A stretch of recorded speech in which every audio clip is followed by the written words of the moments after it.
Well, you asked for it, and now it's time for me to deliver. I am currently in the process of recording and editing footage and audio for my long-awaited review of Superman 64, one of the worst video games ever made.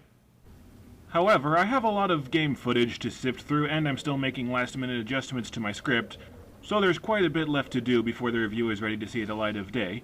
So to add a little something extra to my review, and to hold you over while I edit and record the footage and dialogue, I thought that I'd do something special. As you may or may not know, Superman 64 doesn't have much in the way of story. The game starts with Lex Luthor pushing Superman's friends into a portal, and then the game starts. There's nothing that tells you what you're doing, you're not given any story, the game has absolutely no narrative. That's because the story of the game was told in a small comic book that originally came packaged with the game. So while you're waiting for the actual review, I thought that I might go through this comic so we can understand the game's backstory before we dig into the game itself. So let's dig into Superman Adventures, Dimension of the Dark Shadows, and see if we can figure out just what in the hell is going on in this game. Our tale begins at Star Labs as Parasite, a villain with the power to steal energy from anybody that he touches, breaks out of his containment cell. Superman, you've answered the distress signal I sent. Yes, Professor Hamilton. I heard you screaming like a little girl, and I thought that I'd best investigate. You didn't think this overgrown chemistry set would hold me for long, did you? Well, I did get it at Walmart, so egg on my face. If you prefer to make this a fight, I'm ready. You're all brag, Superman. Come and get what these guys got. Yes, Superman. Come and get what these doctors got. A boot to the head. But Dr. Hamilton knocks over a beaker, which somehow distracts Superman long enough so that the parasite can grab him and start draining his powers. Easily distracted by loud noises. Superman is not the sharpest tool in the shed, is he? Sorry, Superman, I was going for help. I was going to call Batman. Maybe he'll be able to save this game. Parasite begins leeching Superman's powers, and a horrified Professor Hamilton thinks to himself, this is all my fault. Not really. It's not your fault that Superman is in a crappy tie-in story to set up a crappy video game. Oh, you meant the beaker. Yeah, that kinda is your fault. While all of that's going on, we cut to Brainiac, who's cruising through space in a ship that looks like a Kabuto fossil. My quest has always been to seek out populated worlds and drain them of their information. All of these episodes of The Big Bang Theory, and now they're all mine. Yet I have been thwarted by Superman. If he were out of the way, I could freely plunder the knowledge of the universe. I will discover entire new galaxies of internet memes. I have captured Superman's greatest foes, Jax-Ur and Mala from the Phantom Zone. Even the mighty Darkseid has fallen to my technological superiority. What?! That doesn't make any sense! Jax-Ur and Mala are prisoners from the Phantom Zone that have all of Superman's powers. Hell, the comic reminds you that they have Superman's powers. Darkseid, meanwhile, is an alien overlord who's even stronger than Superman. If Brainiac captured 3 villains that are all as strong or stronger than Superman in what appears to be a high-tech Pokeball, why is Superman such a big threat to Brainiac? It seems like Brainiac could have defeated Superman with the push of a button if he's got technology that good at his disposal. Oh, and one more thing, Jax-Ur does not appear in the video game one single time, so what he's doing in this comic is anybody's guess. Brainiac heads down to Earth where he meets up with Lex Luthor. Brainiac gives Lex the high-tech Pokeball saying, this is the final component that you need to complete your device. I found it on a world so advanced that the inhabitants could become beams of light and transmit themselves from moon to moon. They were a clever race, before I annihilated them.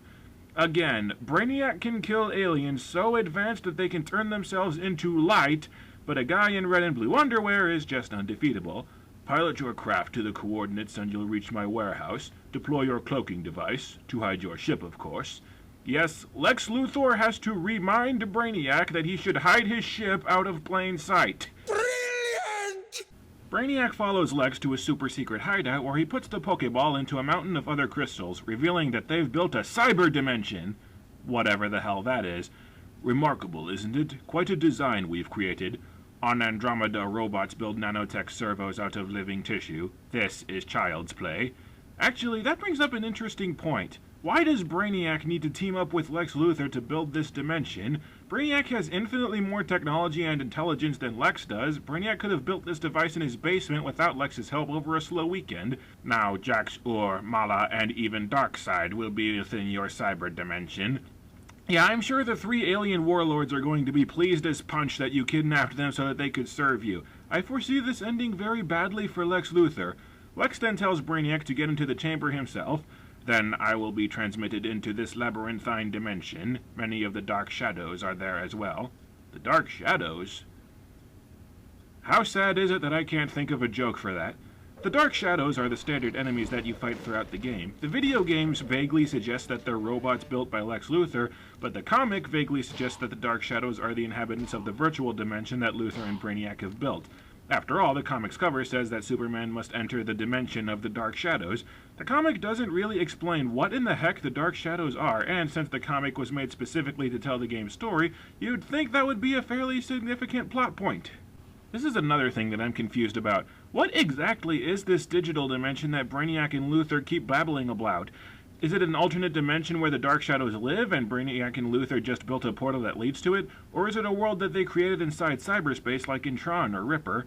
The comic never really explains what this dimension they keep talking about is, and spoiler warning, the game takes place in the virtual dimension that they're talking about. You'd think that the comic that came packaged with the game would actually explain something about the setting of the game. Brainiac climbs into the virtual ward, warning Lex not to double-cross him. Lex mumbles to himself, "You're not the only brilliant designer, you know." "Hey Lex, do you have your own spaceship? No? Then shut up! You're not the only brilliant designer, you know, as my teletransponder will soon prove." I assume that thing that Lex is holding is the teletransponder, but the comic never explains or hints at what exactly that thing does. For all we know, that's just an MP3 player and Lex is picking a song to listen to. "He's faster than a bullet, stronger than a train. He's the one who got lucky. He's got a cape around Miss Lois Lane." Oh, speaking of, we then cut over to the Daily Planet with Lois Lane and Jimmy Olsen. They're about to head over to Star Labs when Bizarro appears in front of Lois's car. Fun fact, Bizarro isn't in the video game, so what he's doing in this comic is anybody's guess. "Lois, it's Bizarro! Hit the brakes! The car won't hurt him." "No, but he can sure hurt your car." "You are experiencing a car accident." "The hell I am!" Bizarro grabs Lois and carries her away to Lex's laboratory to use as bait for Superman. "Oh, for the love of God, this is the 6th time this week!"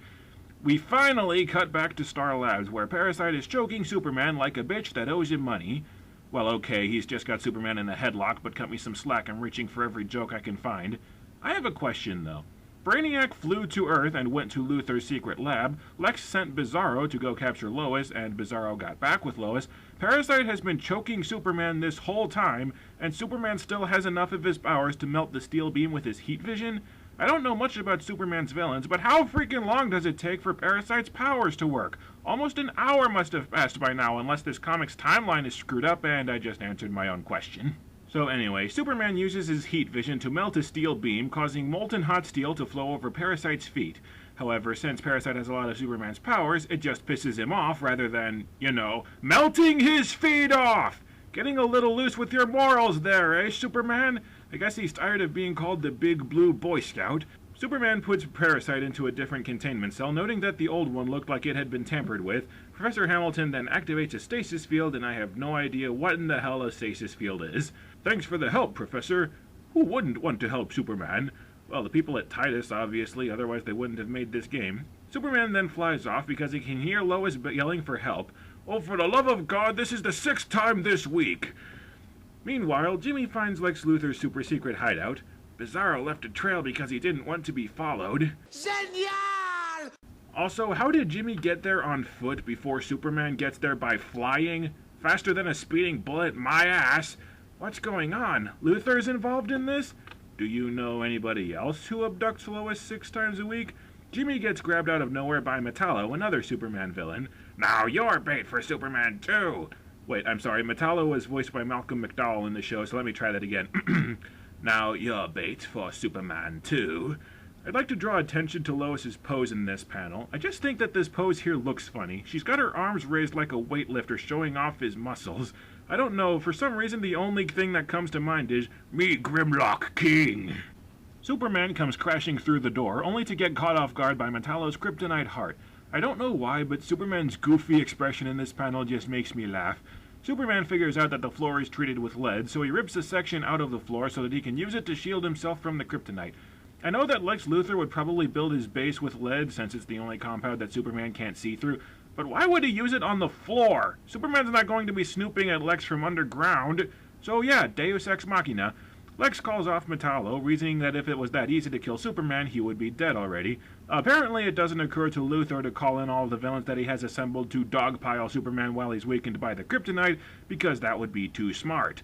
Luthor has Bizarro and Metallo take Lois and Jimmy into the virtual world, and I'd once again like to call attention to Lois's pose, because I just realized that it looks like she's trying to get Bizarro to smell her armpit. And since Bizarro is wincing in this panel, I'm guessing that it smells really bad. They've got into another world, Superman. You've no choice but to enter my device that will put you into this new cyber dimension. A challenge? I'll accept. I'm just saying, Batman could have this whole problem fixed in like 5 minutes. Also, Superman looks really old in this panel. I think it's because of the thick lines on his face. Superman enters the portal to the virtual world and he sees all of the villains that he'll be facing on this adventure. Darkseid, Brainiac, Metallo, Jaxer, Mala, Bizarro, and... Mercy Graves? Lex Luthor's personal bodyguard who has no superpowers whatsoever? Not exactly the kind of opponent who's going to have a player fudging their pants in dread. Then Superman runs into a bunch of silhouetted people in overcoats and top hats. Flashers! The horror! I see you've met the Dark Shadows. So have I. They're on my side. Again, what are the Dark Shadows? The game says that Lex built them, but if the comic says that Lex met them, that means they must be the inhabitants of the virtual world. And if they are the inhabitants of the virtual world, then did Lex build this other dimension, or did he just build a portal that leads to it? I don't know why I'm thinking about this. The game is incompetent in every other possible way. I shouldn't be surprised that it can't get its own story straight.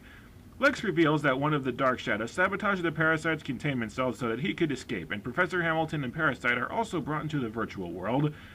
I would like to question, however, how the Dark Shadows managed to pluck Parasite out of the ground, considering he had molten steel over his feet! There'll be an entire virtual city with it, peopled with hostages captured by some of Superman's greatest adversaries.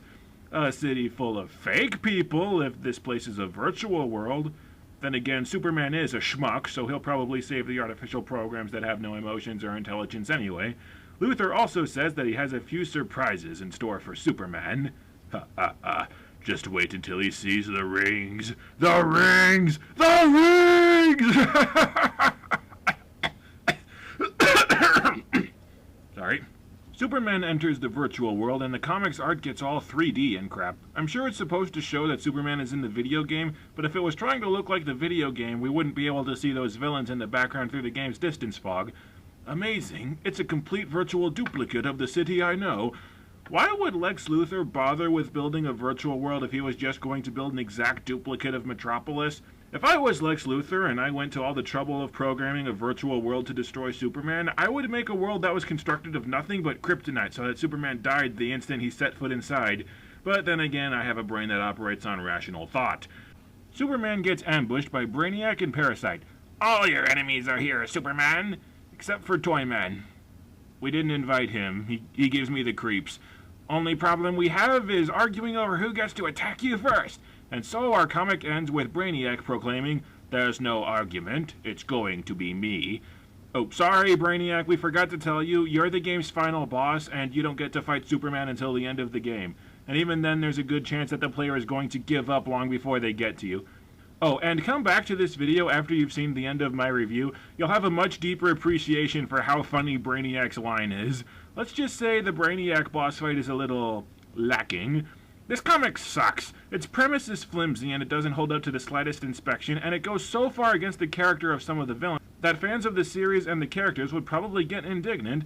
It's also strange because the comic prominently features two villains that aren't in the game, and the comic doesn't really explain much about the new setting or enemies of the game. Now it's up to you, reader, to help Superman. He's inside this game dimension, and only you can help him out.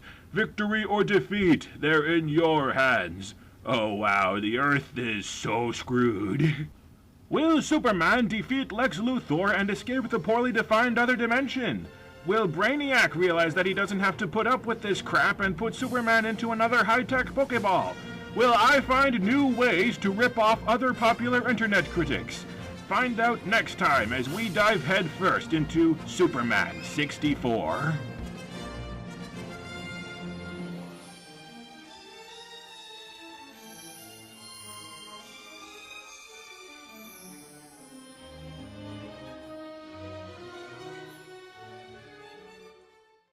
In short time, your fate will be sealed, Superman.